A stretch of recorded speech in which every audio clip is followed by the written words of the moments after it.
इधर यूजीसी के नियमों को लेकर सुप्रीम कोर्ट में सुनवाई होनी है और उधर सोशल मीडिया पर जोर आजमाइश जो है वो भी चल रही है। यूजीसी के नियमों के समर्थक और विरोधी दोनों ही आंदोलन की चेतावनी दे रहे हैं और ये कह रहे हैं कि अगर सरकार का रुख उनके पक्ष में नहीं हुआ और अगर कोर्ट का फैसला पक्ष में नहीं आया तो वो आंदोलन करेंगे। जैसे मोदी सरकार में केंद्रीय मंत्री जीतन राम मांझी सरकार पर प्रेशर बढ़ा रहे हैं। जीतन राम मांझी ने ये कहा है कि यूजीसी लागू होना चाहिए। सुनिए। यूजीसी लागू होना चाहिए, ये जनमानस की चिंता है। सुनवाई हो रही है तो आशा है कि न्यायाधीश लोग न्याय करेंगे। जीतन राम मांझी सरकार में मंत्री हैं, सरकार में गठबंधन के सहयोगी हैं और यूजीसी के समर्थन में खुलकर बोल रहे हैं, सरकार पर प्रेशर बना रहे हैं। और बिहार में तो पहले ही यूजीसी नियमों के समर्थन में माहौल बना हुआ है, लगातार प्रदर्शन हो रहे हैं और अभी सरकार को सुप्रीम कोर्ट में अपना रुख भी साफ करना है, जवाब दाखिल करना है। इस बीच जीतन राम मांझी का बयान सरकार पर दबाव तो बनाएगा ही और सरकार को ये संकेत भी मिल गए कि अगर कोर्ट में यूजीसी के नियमों का विरोध किया तो फिर सरकार के अंदर ही अंदर खलबली मच जाएगी।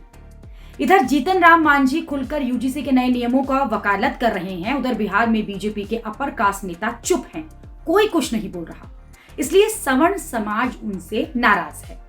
जीतन राम मांझी के बयान पर लोग ये कह रहे हैं कि सवर्ण समाज का नेता छोड़कर इस देश में हर समाज का नेता जो है वो अपनी समाज की बात करेगा और खड़ा है, चाहे वह मांग नैतिक हो या फिर अनैतिक। अन्य वर्ग के नेताओं को नैतिक अनैतिक मायने नहीं रखता, मायने रखता है उनका अपना समाज। सवर्ण और अन्य समाज के नेताओं की मानसिकता में ये मूल अंतर है।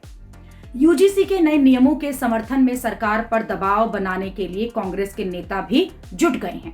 कांग्रेस नेता और पूर्व सांसद उदित राज जो हैं वो कह रहे हैं कि यूजीसी नियम के विरोध में दर्जनों रील्स देखी, जबकि पक्ष में केवल 1-2 ही रील दिखी। शोषित और गुलाम समाज की आदत होती है कि वो मालिक के हुक्म से चलता है। उदित राज कह रहे हैं कि उन्हें नहीं कि यूजीसी नियम बच पाएगा, अगर इसे बचाना है तो जनशक्ति का प्रदर्शन जो है वही एकमात्र रास्ता है। यानी कि यूजीसी के नियमों के समर्थन में जो नेता हैं वो अपनी बात रख रहे हैं और सरकार पर दबाव बना रहे हैं, लेकिन यूजीसी के नियमों के विरोध में कोई राजनीतिक लॉबी नहीं है। कोई अपर कास्ट का नेता चाहे वो पक्ष में हो या फिर विपक्ष में हो खुलकर नहीं बोल रहा है। शायद सबको यही लगता है कि दलितों और पिछड़ों की नाराजगी मोल ले ली तो फिर कुर्सी नहीं बचेगी। यही बात साक्षी महाराज कह रहे थे कि अगर दलित और पिछड़े नाराज हो जाएंगे तो कोई सीएम पीएम नहीं बन पाएगा। इसलिए सवर्ण समाज के ज्यादातर नेता चुप हैं, कोई पार्टी की वजह से, कोई सियासी समीकरण की वजह से। इसलिए सवर्ण समाज अपनी लड़ाई अकेले ही लड़ रहा है।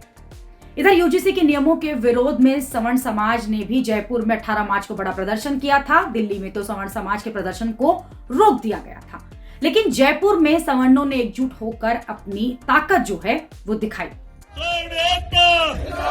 UGC roll back, UGC roll back, roll back, roll back. काला कानून वापस लो, वापस लो, वापस लो। काला कानून वापस लो, वापस लो, वापस लो। UGC roll back, roll back, roll back. काला कानून वापस लो, वापस लो, वापस लो। यूजीसी के विरोध करने में सवर्ण समाज ने लोकतांत्रिक तरीके से अपने विरोध में कोई कसर नहीं छोड़ी है। कोर्ट से स्टे भी लिया और सड़कों पर आवाज भी बुलंद की और जहां जहां बीजेपी के नेता मंच पर मिले उनसे यूजीसी के मुद्दे पर जवाब भी मांगा। वैसे तो यूजीसी के नियमों को लेकर सुप्रीम कोर्ट में फैसला आना बाकी है, लेकिन यूजीसी के नए नियमों पर फिर से चर्चा तेज हो गई है।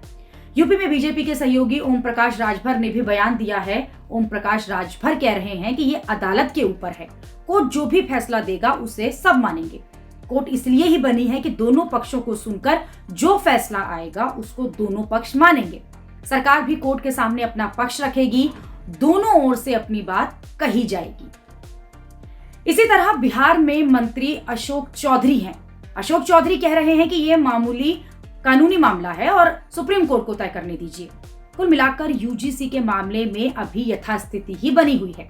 बीच में मोदी सरकार फंसी हुई है क्योंकि यूजीसी के नियमों का विरोध या समर्थन दोनों ही तरफ से सरकार फंसेगी। इसलिए बहुत संभव है कि सरकार इस मामले को अभी टालने की कोशिश करेगी।